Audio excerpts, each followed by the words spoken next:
Hello everyone, আবার চলে এসেছি ডিম ভাজা ভিডিওটা নিয়ে। তো আগের দিন তো দেখেছো আমাদের সূর্যি মামা ফাঁকি দিয়ে দিয়েছিল, ডিম ভাজতে পারছিলাম না, মানে মেঘলা মেঘলা ওয়েদার ছিল। তো আজকে আবার চলে এসেছি আমরা ডিম ভাজতে, কারণ ফেসবুকে এত পরিমাণের ভিডিও দেখছি যে সবাই ডিম ভাজে। আমিও লোভ সামলাতে পারিনি যে এটা সত্যিই হবে না ফেক হবে, তো সেটাই একবার ট্রাই করি। সত্যি কিন্তু বন্ধুরা, আমি কিন্তু কোনো ফেক ভিডিও করব না, আমি যা করব সেটা রিয়েল ভিডিওই করব। তো চলো দেখো, এখন বাজে সকাল প্রায় 11টার মতন, আর আমি এখন এখানে একটা ছোট্ট থালা বসিয়ে দিয়েছি গরম হওয়ার জন্যে। তো গরম টরম করে নিয়ে চলে এসেছি, প্রায় অনেকক্ষণ বাদে এসেছি। একটু সর্ষের তেল দিয়ে দিচ্ছি, দিয়ে একটু তেলটাকে মাখিয়ে রেখে যাই। তারপরে আবার কিছুক্ষণ পরে আসবো, এসে দেখবো প্লেটটা কতটা গরম হয়েছে। তারপরে এসে কিন্তু ডিমটাকে দেওয়া হবে। তো প্লেটটা কিন্তু ভালোই গরম হয়ে গেছিলো, হাত দিতে পারছিলাম না। কিন্তু আমার মনে হচ্ছে না যে এই তাপে ডিম ভাজা হবে, কারণ গ্যাসের তাপ আর রোদের তাপ তো আলাদা, সম্পূর্ণ আলাদা। তো দেখো আবার চলে এসেছি আমরা প্লেটটা দেখতে। প্লেটটা কিন্তু প্রচণ্ড গরম হয়ে গেছে। দেখলাম একটু রোদটা একটু আড়াল হয়ে যাচ্ছিলো, মানে জামা কাপড়ও ছিল পাশে, তো আবার একটু সরিয়ে দিলাম।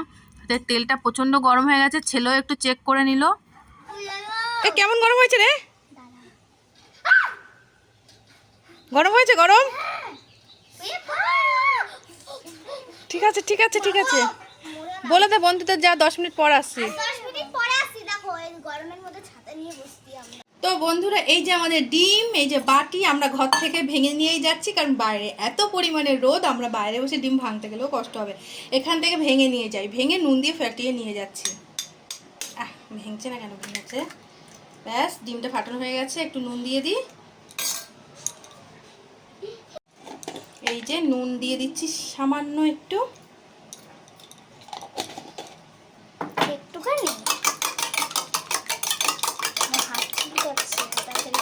ব্যাস, এবার আমরা বাইরে নিয়ে যাই। তো চলো বাইরে গিয়ে দেখা হচ্ছে। বন্ধুরা, আমরা চলে এসেছি এখানে, প্লেটও গরম গেছে, এত রোদ ছাতা ছাড়া বসা যাচ্ছে না, তো ওরা ছাতাতেই বসেছে। নে এবার ঢেলে দে, পুরোটা ঢেলে দে। কোথায় ছ্যাক ছ্যাক করে উঠলো না তো। চলো বন্ধুরা, কাছ থেকে দেখি কি অবস্থা। প্লেট তো প্রচণ্ড গরম হয়ে গেছে, হাত দিয়ে ধরা যাচ্ছে না। তো জানি না কি হবে, এইভাবে থাক। আমরা কিন্তু ফেক দেখাবো না, গ্যাসও বসাবো না, এইভাবেই যেটা হবে সেটা, তাই তো? হ্যাঁ, সেটাই রিয়েলটা দেখাবো। আর আমরা বুঝতে পারছি না, প্রচণ্ড গরম লাগছে। আজকে আছে 41 ডিগ্রি, এর আগে 2 দিন আগে 43 ছিল। তখন ভেবেছিলাম ভাজবো, কিন্তু আর অতটা মানে হয়নি। এই গরমে ভাজার মানে বেরাতে ইচ্ছে করছিল না ঘর থেকে, তো আজকে ভাজি। তো থাক, এইভাবে দেখছি আধা ঘন্টা পরে এসে কি হয়। তো চলো বন্ধুরা, আধা ঘন্টা পরে আবার আসছি। গাইস দেখুন, সকাল থেকে ডিম রেখেও অন্ধকার ছাড়া আমাদের এই অবস্থা। তার মানে যারা সবাই দেখাচ্ছে যে ফেসবুকে যে ভিডিওতে রোদে ডিম ভাজা হবে, সব ভুয়ো, কিছুই হয়নি। আমরা তো সকাল থেকে রেখে দিয়েছিলাম, এখন তো প্রায় 2:10 হয়ে গেছে, 2:10, তাও কিছু হয়নি। সেই সকাল 11টা থেকে আমাদের ডিমের অবস্থা। এখানটায় ডিম খালি জমে গেছে, কাঁচা ডিম। চল তোর বাপিকে খাওয়াই। কাঁচা ডিম, কাঁচা ডিম খাও, যদি খেতে পারো খাও। খাও খাও খাও। হবে না গাইস, দেখছেন তো একদম পুরো কাঁচা আছে, এ তো খাওয়া যাবে না। আর সব যেখানে সব ভিডিওতে দেখায় তাদের তো ফেক দেখায়, আমরা একদম অরিজিনালি দেখালাম। এটা কি খাবো? এটা কি খাওয়া যাবে? খেতে পারবো তুমি? অনেক কাঁচা ডিম খাই কিন্তু, খাও। না পাবো না। কি নুন দেওয়া আছে? হ্যাঁ।